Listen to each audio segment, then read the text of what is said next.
Good morning students.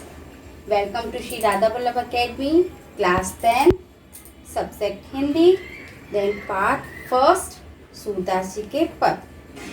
आप लोगों को मैंने फर्स्ट वीडियो में दो बताई थी कि आप लोगों की जो बुक है दो हैं आप लोगों की, कृतिका और क्षितिज। क्षितिज के दो भाग हैं अपने, काव्य खंड और गद्य खंड। तो अब तक हमने गद्य खंड का फर्स्ट चैप्टर किया था, नेताजी का चश्मा। ठीक है, अब अपना जो सेकंड पार्ट है काव्य खंड, तो काव्य खंड का जो अपना फर्स्ट चैप्टर है वो है सूरदास जी के पद। क्लियर? तो सूरदास जी के सबसे पहले आप लोगों को ये पता होना चाहिए कि सूरदास जी के जो ईश्वर हैं किनकी उन्होंने भक्ति की है। सूरदास जी के जो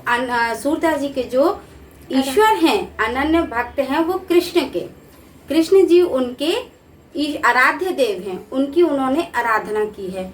और उन्होंने अपने जितने भी ग्रंथ लिखे हैं उन सभी ग्रंथ में श्री कृष्ण के बालकाल, युवावस्था, उनके ही बारे में उन्होंने अपने सारे ग्रंथों में लिखा। उनके 3 मुख्य ग्रंथ हैं, सुरसागर, सुरसावली, साहित्य लहरी।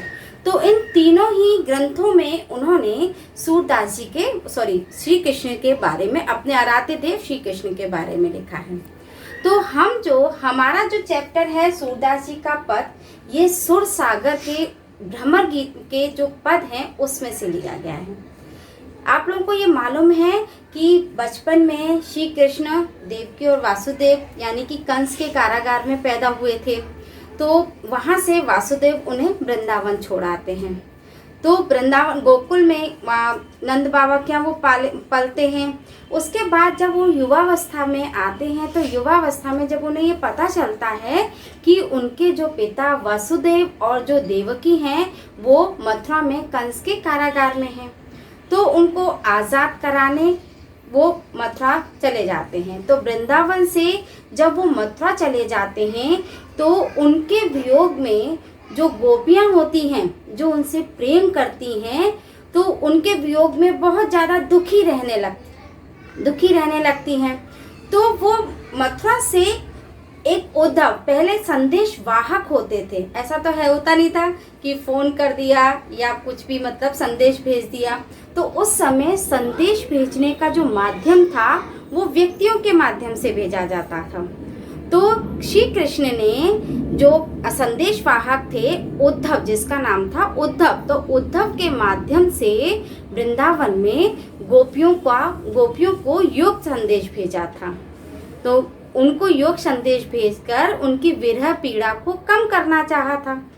लेकिन जब उद्धव वृंदावन में गोपियों को योग संदेश देने, श्री कृष्ण का योग संदेश देने जाते हैं, तो उसमें योग संदेश पे गोपियाँ उन्हें क्या कहती हैं वो आपके इन 4 पदों में है।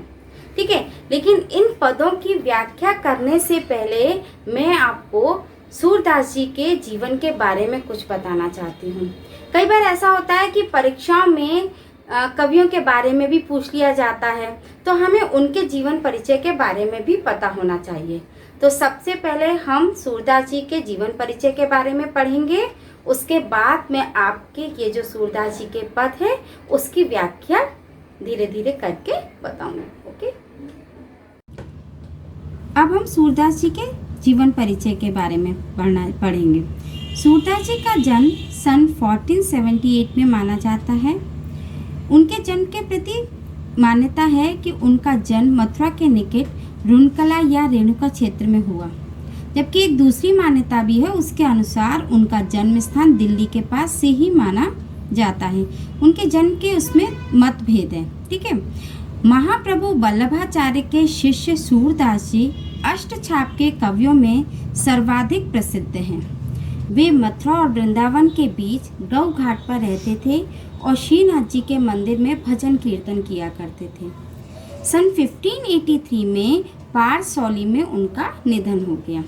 उनके 3 जो मैंने आप लोगों को मुख्य ग्रंथ बताए हैं, सुरसागर, साहित्य लहरी और सुरसावली, और जो हम ये जो पद पढ़ेंगे वो सुरसागर के भ्रमर गीत में से लिया गया है। सूरदास जी ने वात्सल्य और श्रृंगार के श्रेष्ठ कवि माने जाते हैं।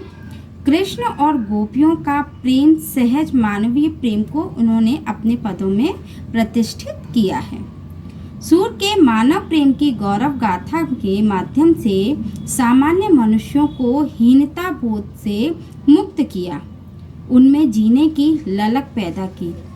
उनकी कविताओं में ब्रज भाषा का निखरा हुआ रूप देखने को मिलता है और चली आ रही लोकगीतों की परंपरा की ही श्रेष्ठ कवि उनके कविताएं हैं। अपना फर्स्ट पद है, ऊधो तुम हो अति बड़ भागी, अप्रस रहत सने तगाते, नाहिन मन अनुरागी। पुरएनि पात रहत जल भीतर, तारस देह न दागी, ज्यों जल माह तेल की गागरे, बूंद न ताको लागी। प्रीति नहीं में पाऊँ न बोर्यो, दृष्टि न रूप परागी, सूरदास अबला हम भोरी, गुर चाटी ज्यों पागी। अब मैं इसकी व्याख्या करती हूँ। अपना पहला पद मैंने आपको बताया है, ऊधो तुम हो अति बड़भागी। इसमें जो आप लोगों को मालूम है कि श्री कृष्ण मथुरा से जब गोपियों को धीरज देने के लिए उद्धव के माध्यम से संदेश भेजते हैं। पहले संदेश टेलीफोन या मोबाइल के जरिए तो होता नहीं था, पहले संदेश व्यक्तियों के द्वारा भेजा जाता था, तो संदेश वाहक होते थे। तो श्री कृष्ण ने उद्धव जो संदेश वाहक थे उनके माध्यम से गोपियों को संदेश भेजा था योग साधना का।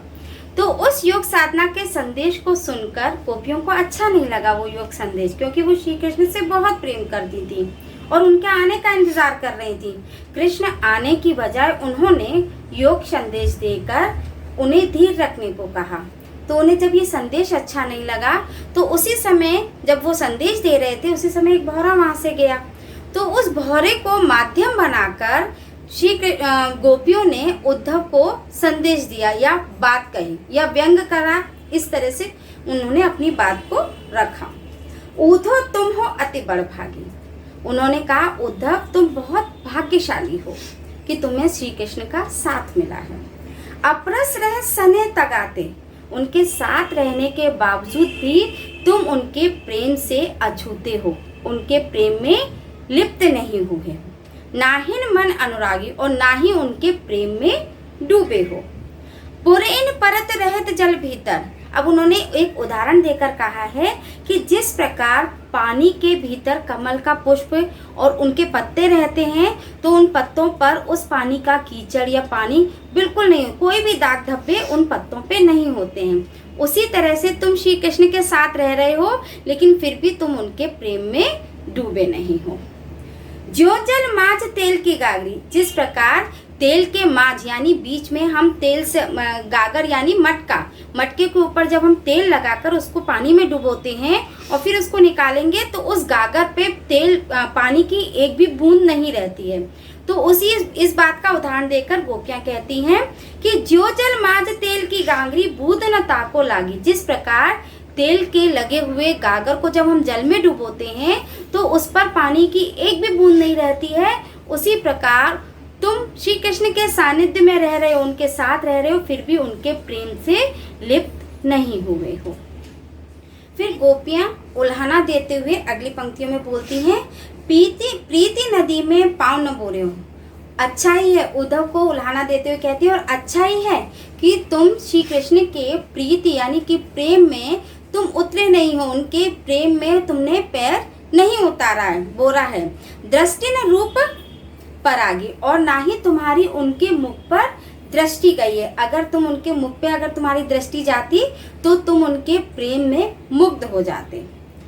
फिर अगली पंक्ति कहते हैं, सूरदास अबला हम भोरी। और सूरदास जी फिर वो ये कहती हैं कि और हम तो बहुत अबला हैं और भोली हैं, क्योंकि हम तो श्री कृष्ण के प्रेम में इस प्रकार लिप्त हो गए हैं, इस प्रकार मुग्ध हो गए हैं, जिस प्रकार गुड़ से चींटी लग जाती है, चिपक जाती है, वैसे ही हम श्री कृष्ण के प्रेम में पूरी तरह से लिप्त हो चुके हैं।